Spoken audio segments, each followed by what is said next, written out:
guys, it's Danny from Slow Restoration, and we're not even going to make you wait. There it is. And yes, there's a turbo on there. Got a couple more things done under the hood here. This reservoir, radiator, expansion tank reservoir, is the leg of it is in the way. These kits are, like I said, sort of kind of universal. They're customizable as you order them. We did change the turbo out, so it's a slightly bigger than normal turbo. It's a 7875 Turbonetics, as you can see right there. And so like configuration just slightly different. So you normally will have to modify these, maybe not so much with certain turbos than others. That being said, we did have to modify this. It's still in its stock location. It's got a tab it bolts or it slips into on the fender here, and a bolt back down here, right there. Normally would have a leg coming off, and there would be a bracket that the air intake system, or if you had auxiliary battery, would be right here. All that's gone now, and we trimmed this leg off. It's still nice and secure there. The hose just kind of wraps right around here. It actually doesn't look bad at all. So we're good with that. Of course, we have our intake elbow on. We got to get a clamp for that because, again, this was a bigger than normal turbo. So as you can see, it's flanged up here. This is 4-inch. I think that's 4.5 inch. So that's slid on there. Plug wires are all on. We got some MSD plug wires. We did install a EGT gauge, a pyrometer in the downpipe here. If you read the directions, it said 1 to 2 inches from the outlet of the turbo. So that's where we are. It's not hooked up yet, but it is installed. Wastegates in there, blow-off valves down below, and our intercooler piping is run through. We're still finalizing the cold side, but yeah, it's looking really good. We're actually getting ready to fire this. The only thing we really have to do is put it back up in the air and put our front O2 sensors back in. The rear O2s get deleted, so that's not a problem. The front O2 sensors, we're putting a brand new pair in just to eliminate any issues. This is a 2003 truck, and it's going to be better to have some nice fresh oxygen sensors in there. So as soon as we get them, we'll throw them in, and I think we'll give it a quick once over, but I think this is ready to hear the first fire up with the turbo and see how it sounds out of the exhaust anyway. We're not hooked up all the way cold side, so we won't actually be building a boost, but we can fire it up, make sure we don't have any leaks anywhere, our feed, our drain, all that kind of stuff, exhaust leaks, make sure all that's good, and then we can move forward from there. Our new pair of oxygen sensors just showed up, so let's get some never sees on the threads and put the truck back up. We'll get these installed. All right, we'll spin these new O2 sensors in. They spin in nice and easy. This one goes in the crossover pipe, as you can see right there. This one actually goes right up here in the down pipe, actually. And you can see it there. And then we'll just plug them in, nice and easy. We'll snug this. I already got that side snugged up. I'll snug this side up. We'll do a quick once over, make sure everything is out of the way, nothing's rubbing, nothing's touching. We'll drop this thing down, and we'll do the first fire up. Everything's looking good up here and below. Let's go ahead and hook the battery up. All right, I guess we are ready for the first fire up. And like I said, the cold side is not hooked up, so we're not gonna actually build any boost. But we will be able to check for leaks, anything that's not what it should be, and then we'll go ahead and finish up the cold side. Exciting moment. First start of the Huron Speed Turbo Kit in 3, 2, 1.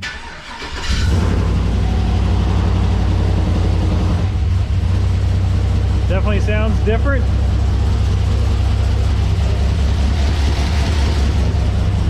Sure we don't have any, we got oil pressure. We don't have our mass airflow sensor hooked up, so it will chug and be a little weird.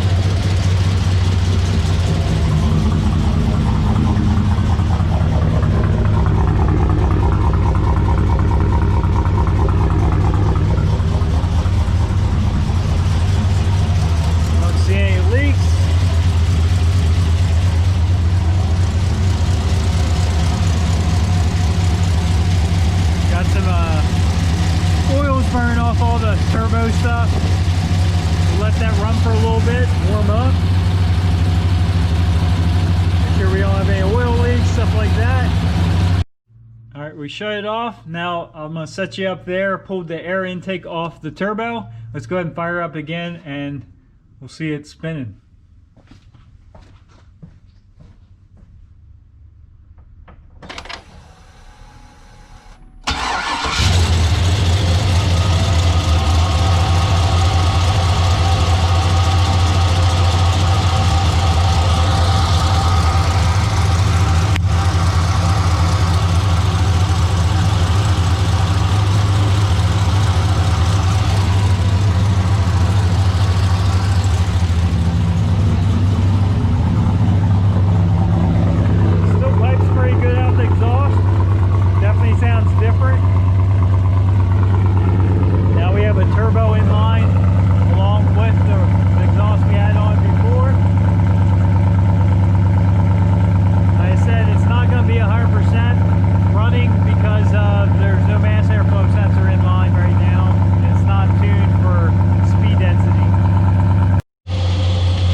Turbo's not quite broken in yet, but it is a ceramic ball bearing billet wheel, 7875 Turbonetics, as you can see, and everything sounds good so far. Like I said, we let it warm up a little bit. I'm gonna put it back up in the air. Nothing was leaking. We're just gonna kind of go over everything real quick again and make sure, but so far so good.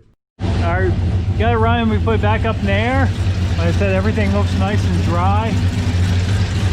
Everything sounds good. Sounds good out of the exhaust. Even though it's not really tuned yet for this stage of it. 224, 228 hex speed, chopping away there. So right now, here's our air intake. And we actually have boost. I'm sure if I put it up here in your ring, not boost, but we have air coming out of there. That's coming off the turbo outlet. So we got to finish up this cold side, and we'll be ready to make some noise, more noise, boost noise. All right, I know you guys are all dying to hear a rev. Like I said, we don't have the cold side hooked up yet, but we will set you down here and get a little rev out of it and see how she sounds.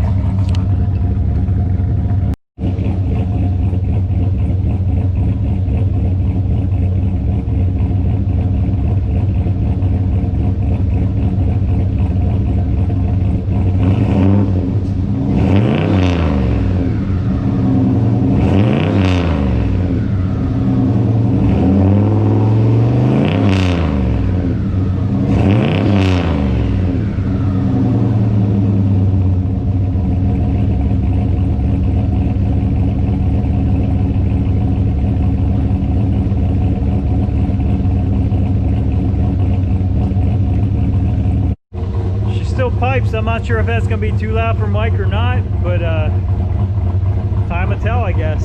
It seems to mellow out as the RPMs come up and then get louder as it comes back down. So like idling, it kind of pipes, not quite as much as my truck, but my truck is a rear mount, so slightly different. Do a start on this truck. I start on this truck. We can hear the differences. We'll start comparing the two right now, and then it'll give us a chance to actually see this truck towing again. I know I've did videos in the past with that, but